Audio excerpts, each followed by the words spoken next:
first topic for today is coping with the job loss. As things stand on the macroeconomic environment, you may have read the headline which read a 4.3% degrowth in industrial production. This essentially means that yes, we are in the midst of an economic slowdown, and that eventually does end up with many people losing their jobs. Corporates as well have had to lay off several thousands of people. Here's BSNL, whose 70,000 employees had to opt for VRS. We already know that 22,000 employees lost their jobs after Jet Airways shut down. And these are just one of the few cases. In fact, Team Lease is saying that the auto sector may shed 5 lakh jobs next quarter. So it's certainly a very scary situation for a lot of salaried employees out there. Hence, we on The Money Show decided to talk about how to cope financially if you do lose your job. How to prepare for it. Even when you are in a relatively secure job, there's always that threat looming on your head about you possibly losing your job. So to talk about that and much more, I have with me Chitra Iyer, the CEO of My Financial Advisor, joining in right now on The Money Show. Chitra, it's a pleasure having you with us on TMS. And you know, like I was saying, as things stand right now, it's quite a scary prospect and quite a scary world, right, that we are living in, where layoffs, etc., have become the norm of sorts for a lot of companies, especially for a lot of public sector companies. So it not only takes a financial strain, but it also is a mental strain on individuals as well as their families. So, you know, just to set the context, Chitra, how does essentially a job loss impact families and things they have not even possibly imagined?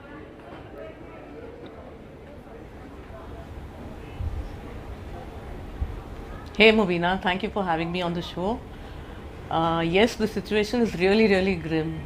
We've known of so many families where, you know, if it's a single income earning family, how crazy can that be when you know that you're suddenly out of your job?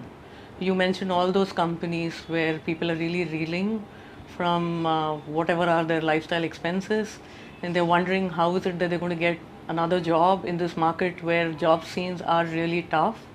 And wherever there are double income, perhaps, you know, it's quite possible that there's at least one family member, one person amongst the couple who is earning monies. Mentally, it's really very tough and challenging because suddenly you don't have those monies, you don't have all of that you had planned that you were going to be spending on either a vacation or taking care of your child's needs in terms of, you know, having a party or having all those things, all those frills that otherwise, you know, you would very easily have thought about. But suddenly you're only thinking about bare basic necessities, and there is enough money for, you know, just food, clothing, shelter. Things can boil down to that extent, you know, literally you're worrying about roti, kapra, makan, as we call it very, you know, famously in India, if you have not prepared yourself for it. So Chitra, let's start off with that. Mercifully, the situation is not that bad, unemployment is not that bad. So for all our viewers out there who are in secured jobs, but you never know what the future may hold in store for you. So how would you advise them to save up, you know, for such rainy days? Yeah. Most important thing, Mubina, for any person who is earning a salary is to set aside at least, you know, 3-6 months in terms of monthly expenses that you would be spending towards just that roti kapda makan at least. You know, God forbidding, if you're out of your job tomorrow, and till you get something else in place, you need to have a contingency corpus in place which takes care of these basic needs. For example, if you're spending say 20,000 per month towards all of these expenses, or you're spending say 50,000 a month, all you need to do is, when you are in your job, you need to see that you have stashed away at least 6 months of these monthly expenses for a rainy day. That means it's equivalent to either $1,20,000 if you're spending 20,000 a month, or you're talking about saving aside and keeping up to 3 lakhs if you're spending 50,000 a month. These amounts are the ones that need to absolutely be there at all points in time, so that you know that if you're not getting that salary paycheck the next month, you still have monies to look out for yourself, to spend for all those needs that you have for the next 6 months, till you can go after and get yourself another job.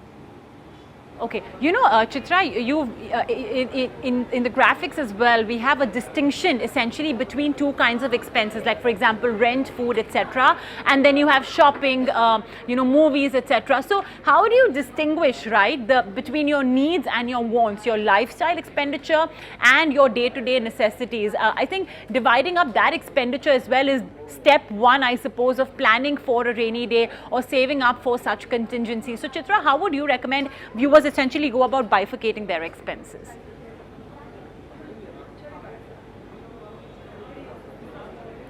See, whether you are in the job or you're going to be out of the job, the minute you know and you have a slight inkling, like we've been hearing of so many such things suddenly, come up into your face and you say, oh my God, I'm out of a job. But at that point in time, it really hits you and you know that I have enough for what? What is it that I'm going to spend my money towards? That's exactly where what you said comes into play, is that my basic needs, that is my rent, paying for my food, for my utilities, for any EMIs that I have to pay monthly, as well as towards say maybe some bare insurance premiums. My health insurance has to stay on, right? These are my absolute necessities that I have to pay towards. Whereas what I can perhaps go a little slow on, or I don't need to really splurge on, all of those I need to be really careful about. That is your typical going out on movies or eating out, dining out, or going shopping. You can absolutely curb that down to very minimalistic levels, or maybe not spend there at all. That's a complete avoidable expenditure that you can for sure come down a little strongly on and say that next 6 months I'm not going to be doing this till I'm sure that I'm going to be making my monies from my next job or from my next salary that I've actively looking out for. Okay, now the second question. Yes, our viewers may have saved up diligently, like you mentioned, 6 months of their, expenses, be 20,000, 50,000, whatever it is, on a 6-month basis. Now, while they are working, where should they invest this money so that it doesn't simply stay idle, and that, by the time you, God forbid, do lose your job, it's actually kept up with, the pace of inflation or any other expense increase that they may face?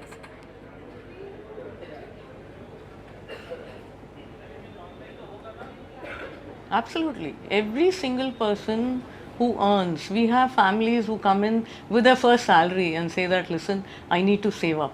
And we are so proud about such families who come and tell us that, yeah, please tell me and help me plan for my future. For sure, SIPs are the way to begin with. That is, you can easily figure out that with the post-tax return that I get in my hand, I get a paycheck, right, beginning of the month. First step is obviously, please set aside money to protect your future, and then go ahead and spend the rest of the money. This is a classic theory where we always advise every single person that you can easily write down expenses for yourself and say that I need to spend an X amount a month. But what if you think about it differently and you say I need to save 30% a month or 40% a month, and the rest of it I will spend? Automatically, you are able to set aside monies in a consistent and disciplined fashion month on month, and that is how SIPs help build fortunes. People who start really early in life, when you start with your first salary, every month on month when you're setting aside monies, that is how you can get a handsome corpus in place. By the time you're in your 40s, 50s or 60s, you can even hit 100 crores by just starting with a 20,000 SIP. It's just that you need to start early on in life and take care of all those contingencies that may or may not come up. Chitra, when you are out of a job, while your income has stopped, unfortunately the expenses don't, which we already do know. So you do need something to at least partially and most importantly temporarily substitute that regular flow of income. So what are the investment options and tools available out there to ensure that, okay, even though my salary may have stopped, but hey, I at least have some bit of money coming in from XYZ sources?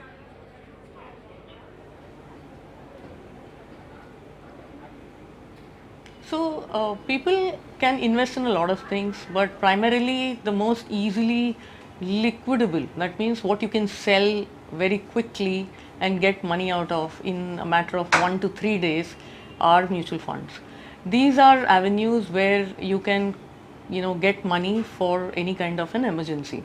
That said, for monthly income that you need to run your household, you can look at something right from interest that you earn on FDs if you are in the least income bracket, and you don't have too many money, too large a corpus that you've already set aside. That is the first risk free kind of asset. Of course, select a good bank where you can keep the money and see to it that you get monthly interest coming out of that.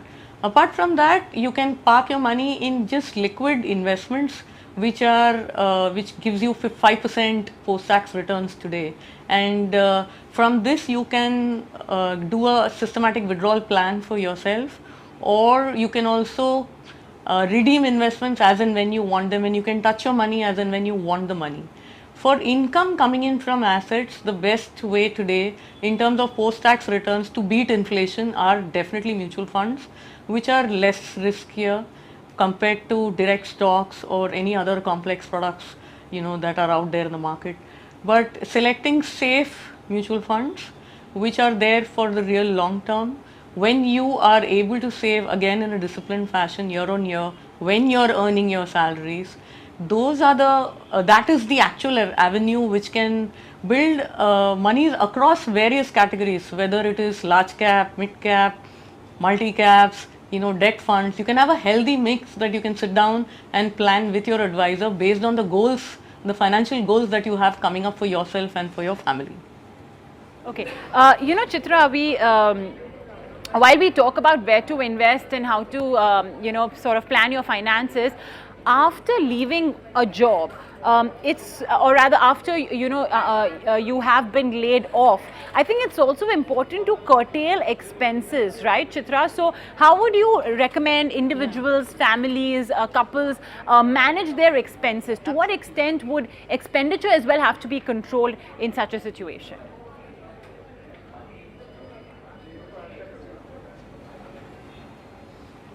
So the first thing in terms of expenses, like we already discussed earlier, was what is it that you define as avoidable and what is it that you define as mandatory. So something that has to go out, that is your EMIs basically, and what you need to spend towards your family's food and shelter and clothing, and obviously medicines for your doctor, or towards premiums that are to do with health or life. All of these, they will have to be paid. So these are all the essential expenses.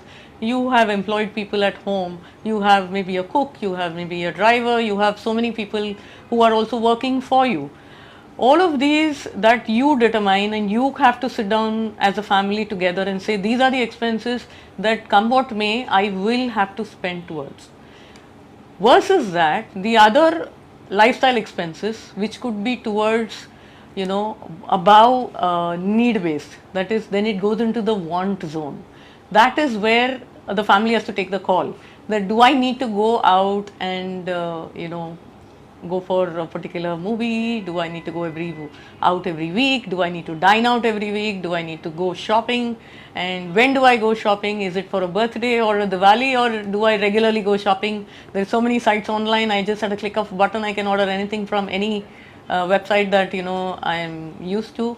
So these are the necessary avoidable expenses that the family has to sit down and come to, and then figure out that no, we can't do this.